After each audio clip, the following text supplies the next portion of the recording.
बोलो गुरुदेव भगवान की जय। प्यारे कृष्ण कन्हैया लाल की जय। श्री मार्कंडेय महापुराण अध्याय 96 अग्नि स्तोत्र नामक वर्णन। मार्कंडेय जी बोले, इसके उपरांत भौत्य मनु की उत्पत्ति तथा उस मनवंतर के देवता ऋषि और उनके वसुधाधिपति पुत्रों का विषय सुनो। मुनि श्रेष्ठ अंगिरा के भूति नामक एक शिष्य थे। वह अत्यंत कोपन स्वभाव और अल्प अर्थ अर्थात थोड़े अपराध पर ही तीक्ष्ण शाप देते तथा निरपराध पुरुष के प्रति भी वह कटु वचन प्रयोग करते। उन कोपन स्वभाव अमित तेजा ऋषि के भय से उनके आश्रम में वायु अत्यंत निष्ठुर भाव से नहीं बहता, सूर्य अत्यंत तेज प्रताप प्रदान नहीं करते और पर्जन्य देव यानी इंद्र भी अधिक जल बरसाकर कीचड़ नहीं करते और परिपूर्ण चंद्रमा भी अपनी किरणों से अत्यंत शीतलता नहीं करते और उन कोप स्वभाव मुनि के भय से शीतलता विशेष नहीं करते थे। उनकी आज्ञा अनुसार ऋतु गण पर्याय त्याग कर उनके आश्रमस्थ वृक्षों में सर्वकाल के फल पुष्प उत्पन्न करती। आश्रम समीपगामी जल महात्मा मूर्ति के भय से उनकी इच्छा अनुसार मुहूर्त मात्र के बीच उनके कमंडल में आ जाता।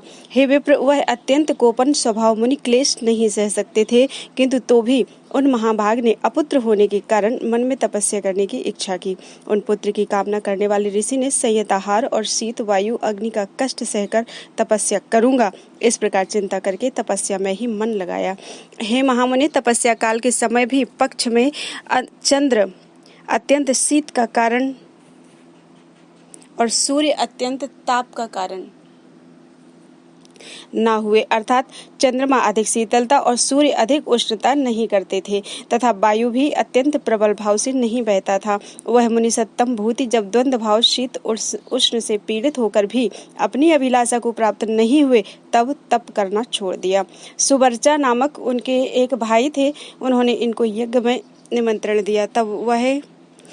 तब यह वहां जाने की इच्छा करके महामती शांति नाम अपने शिष्य से बोले, हे मुनिषत्तम, यह अक्षर के समान शांत गुरु के कार्य में विनीत, सदा काम को उद्यत और शुभाचार तथा परम उदार थे। भूति ने कहा, हे शांते, भ्राता सुवर्चा के बुलाने से मैं उनके यज्ञ में जाता हूँ। अब तुमको यहाँ रहकर जो करना चाहिए वह सुनो। तो मेरे आश्रम में नित्य अग्नि जगाए रखना और जिससे अग्नि ना बुझे यत्न पूर्वक वही करना। मार्कंडेय जी बोले कि गुरुजी की इस प्रकार आज्ञा पाकर शिष्य शांति ने ऐसा ही होगा यह कहा। तब भूति कनिष्ठ भ्राता के बुलाने पर भ्राता के उस यज्ञ में गई। वह शांति जब महात्मा गुरु की अग्निपोष के लिए वन में समिधा पुष्प फल आदि लाने लगे और गुरु की भक्ति के वशीभूत होकर अन्य अन्य कार्य संपादन करने लगे, उसी समय में उन भूति की यत्न पूर्वक रखी हुई अग्नि शांत हो गई। वह महामती शांति उस अनल को शांत हुआ देखकर अत्यंत दुखित हुए और भूति के भय से भीत होकर अब अनेक भांति की चिंता करने लगी। क्या करूं, इस स्थान में किस प्रकार से गुरु का आगमन होगा, अब मुझको क्या करना उचित है, क्या करने से भला हो। यदि मेरे गुरुजी इस अग्नि को ग्रह में शांत अर्थात बुझा हुआ देखेंगे तो उसी समय निसंदेह मुझको विषम दुख में नियोजित करेंगे। यदि मैं इस अग्नि के स्थान में अन्य अग्नि स्थापन करूं तो वह सर्प प्रत्यक्षदर्शी मुनि मुझको अवश्य ही भस्म कर देंगे। यह पापात्मा मैं उन गुरु के कोप और शाप का हेतुभूत वैसा शोक नहीं करता जिस प्रकार गुरु के निकट किए पाप का शोक है। गुरु अग्नि को शांत देखकर निश्चय ही मुझको शाप देंगे अथवा पावक ही क्रोधित होंगे, अर्थात उनके भय से अग्नि भी मुझको शाप दे सकते हैं, क्योंकि मेरे गुरु का वीर ही ऐसा है। देवता भी जिनके प्रभाव से भीत होकर शासनाधीन हुए हैं वह मुझको अपराधी देखकर किस युक्ति द्वारा अवमानित नहीं करेंगे। मार्कंडेय जी बोले, उन गुरु के भय से सदा भीत वह बुद्धिमान शांति इस प्रकार अनेक भांति की चिंता करके जात वेदा अग्नि की शरणागत हुए। तदनंतर वह शांति संयत मन से एकाग्रचित्त होकर पृथ्वी पर घुटने टेक कर और हाथ जोड़कर सप्त शिखा युक्त अग्नि का स्तोत्र पाठ करने लगे। शांति ने कहा, जो संपूर्ण प्राणियों के साधन हैं, जो महात्मा हैं, जो एक दो पंचरूपी हैं और जो राजसु यज्ञ में षड्मूर्तिधारी हैं, उनको नमस्कार है। जो समस्त देवताओं को वृत्ति प्रदान करते हैं, जो सुवर्चाह हैं और जो सब जगत की स्थिति प्रदान करते हैं, उन शुक्र रूपी तुमको नमस्कार है। तुम ही सब देवताओं के मुख स्वरूप हो। भगवान तुम्हारे द्वारा ही घृत पान करके सब देवताओं को संतुष्ट करते हैं। तुम ही सब देवताओं के प्राण स्वरूप हो। तुम में ही हवि हुत होकर अमल मेध्यत्व को प्राप्त होती है और बाद में वह जल रूप में परिणत होती है।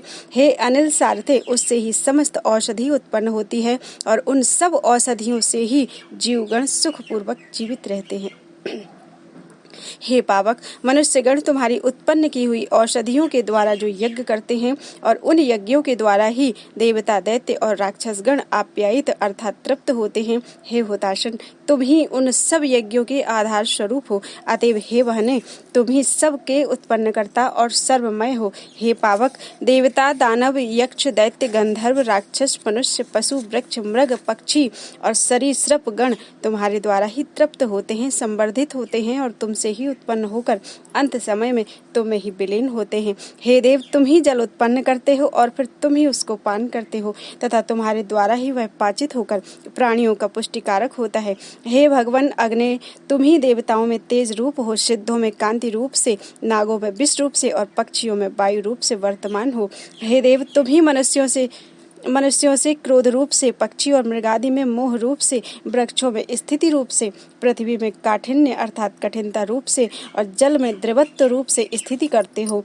तुम्ही ने वायु में वेग रूप से और आकाश में व्याप्ति रूप से आत्मा को अवस्थित किया है। हे अग्नि, तुम ही पालन करते करते सब जीवों के अंतर में विचरण करते हो। कविगण तुमको एक कहकर निर्देश करते हैं किंतु फिर वही तुमको त्रिविध कहते हैं। कविगण तुमको अष्टधा कल्पित कर आद्य यज्ञ की कल्पना करते हैं। तुम्हारे द्वारा ही जगत उत्पन्न हुआ है, यह परमर्षि गण कहते हैं। हे हुताशन, तुम्हारे नष्ट होने पर संपूर्ण जगत तत्काल विनाश को प्राप्त होता है। ब्राह्मण गण तुम्हारी हव्य कव्यादि के द्वारा पूजा करके स्वधा स्वाहा उच्चारण के कारण स्वकर्म विहित गति को प्राप्त होते हैं। हे अमरार्चित अर्थात देवताओं से पूजित प्राणियों की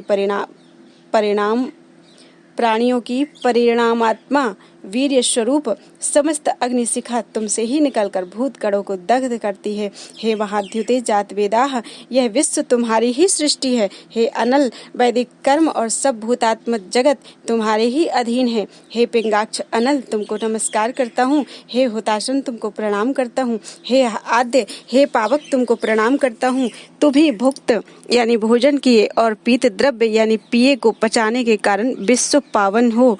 हे विश्व पावन, तुम सर्वभूत को पवित्र करने वाले हो।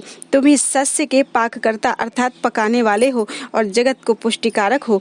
तुम ही मेघ, तुम ही वायु, तुम ही सस्योत्पादन के हेतु बीज स्वरूप हो और तुम ही सब भूतों का पोषण करने के लिए भूत, भविष्य तथा वर्तमान रूपी हो। तुम ही समस्त भूतों में ज्योति स्वरूप हो और आदित्य सूर्य हो। तुम ही दिन, तुम ही रात्रि और तुम ही दोनों संध्या हो। हे बहने, तुम ही हिरण्य रेता और हिरण्य अर्थात सुवर्ण को उत्पन्न करने वाले हो। तुम ही हिरण्य गर्भ और हिरण्य के समान कांति युक्त हो। तुम ही मुहूर्त हो, तुम ही क्षण हो, तुम ही त्रुटि हो और तुम ही लव हो। हे जगत प्रभो, तुम ही कला, काष्ठा, निमेष आदि रूप में परिणामात्मक अनंतकाल हो। हे प्रभु, आपकी जो काल निष्ठा करी काली जीव है उसके द्वारा हे देव पाप, भय और ऐहिक महाभय से हमारी रक्षा कीजिए। महाप्रलय के कारण कराली नामक जो आपकी जीव है उसके द्वारा ऐहिक महाभय और पापों से हमारी रक्षा कीजिए। लघिमा गुण युक्त मनोजमा नामक जो आपकी जीव है उसके द्वारा ऐहिक महाभय और पापों से हमारी रक्षा कीजिए। जो तुम्हारी सुलोहिता नामक जीव प्राणियों की कामना पूर्ण करती है उसके द्वारा ऐहिक महाभय और पापों से हमारी रक्षा कीजिए। सुधूम्र वर्ण नामक जो आपकी जीव प्राणियों के रोग दग्ध करती है उसके द्वारा ऐहिक महाभय और पापों से हमारी रक्षा कीजिए। आपकी इस स्फुलिंगिनी नामक जिस जीव से जो पुद्गल अर्थात आत्मा और देह उत्पन्न होता है उसके द्वारा ऐहिक महाभय और पापों से हमारी रक्षा कीजिए। आपकी विश्वा नामक जो जीव प्राणियों को मंगल प्रदान करती है उसके द्वारा ऐहिक महाभय और पापों से हमारी रक्षा कीजिए। हे हुताशन, आपके नेत्र पिंगल वर्ण, ग्रीवा लोहित वर्ण और आप स्वयं कृष्ण वर्ण हैं। आप मेरी सब प्रकार के दोषों से रक्षा कीजिए और मेरा इस संसार से उद्धार कीजिए। हे बहने, आप सप्तार्ची, हव्य वाहन, कृशानु, अग्नि, पावक, शुक्र इत्यादि 8 नामों से कथित होते हैं। आप प्रसन्न हो हे अग्नि, आप संपूर्ण भूतों से आगे उत्पन्न हुए हैं। हे विभावसो, हे अव्यय हव्यवाह, मैं आपकी स्तुति करता हूँ। आप स्तुति को प्राप्त होकर मेरे प्रति प्रसन्न हो। हे वहने, आपका क्षय नहीं है। आपका रूप अचिंत्य अर्थात चिंता का भी अविषय है। आप समृद्धि संपन्न, आश्रय तथा अत्यंत तीव्र हैं। मूर्तिमान होने पर आप ऐसे बलशाली होते हैं कि अव्यय और भीम रूप संपूर्ण जगत को भी नाश करते हैं। हे हुताशन, आप उत्तम सत्व और संपूर्ण प्राणियों के हृदय कमल स्वरूप हो और आप सबके पूजनीय अनंत ब्रह्म स्वरूप हो। आपने ही ब्रह्म स्वरूप से इस चराचर विश्व को व्याप्त कर रखा है। अतएव आप एक होकर भी बहुत प्रकार से इस संसार में अवस्थान करते हो। हे अनल, आप अक्षय हैं। आप ही पर्वत वन युक्त पृथ्वी स्वरूप हैं। आप ही चंद्र सूर्य युक्त समस्त आकाश स्वरूप हैं। आप ही दिन रात इत्यादि निखिल काल स्वरूप हैं। आप ही महासमुद्र के भीतर बड़वाग्नि हैं। आप ही परम विभूति के द्वारा सर्व किरण में अवस्थित हैं। हे हुताशन, आप हुत हवि भोज करते हैं। इस कारण नियम परायण महर्षिगण महायज्ञ में आपकी सदा पूजा करते हैं और आप भी उनके द्वारा स्तुति को प्राप्त होकर जगत के मंगलार्थ सोमरस और वसटकार सहित हवि पान करते हैं। समस्त वेदांग में आप ही गाए जाते हैं और यज्ञ परायण आपके लिए द्विज श्रेष्ठ गण सदा वेदांग अध्ययन करते हैं। आप ही यजन परायण ब्रह्मा हैं। आप ही विष्णु हैं और आप ही भूतनाथ महादेव हैं। देव, राजेंद्र, अर्यमा, जलेश्वर, वरुण, सूर्य और चंद्रमा भी आप ही हैं। देवता और असुर सभी हव्य द्वारा आपको संतुष्ट करके वांछित फल को प्राप्त होते हैं। अत्यंत उपघात से दूषित संपूर्ण वस्तु आपकी शिखा के स्पर्श से पवित्र होती है। विविध स्नान में भस्म द्वारा स्नान ही श्रेष्ठ है। इस कारण मुनिगण संध्या काल में वही स्नान करते हैं। ऐसा करने से लोग स्वर्ग को प्राप्त होते हैं और सद्भक्ति करके अनेक सुख को प्राप्त करते हैं। हे वहने, इस निमित्त ही आप सूची नामधारी हैं। आप उसी रूप से मेरे प्रति प्रसन्न हो। आप ही विमल और अतिबल वायु स्वरूप हैं। आप उसी रूप से प्रसन्न हो। हे पावक, आप वैद्युताग्नि इत्यादि नामों से कीर्तित होते हैं। आप उसी रूप से मेरे प्रति प्रसन्न हो। हे हव्यासन, आप प्रसन्न होइए और मेरी रक्षा कीजिए। हे वहने, आपका जो मंगलमय रूप और जो सप्तहेती ज्वाला है, हे देव, मेरे द्वारा स्तुति को प्राप्त होकर उन सब से पिता जिस प्रकार पुत्र की रक्षा करता है वैसे ही मेरी रक्षा कीजिए। श्री मार्कंडेय पुराण के भौम्य मनवंतर के कथन में अग्नि स्तोत्र वर्णन नामक 96वां अध्याय पूरा हुआ। बोलो वृंदावन बिहारी लाल की जय।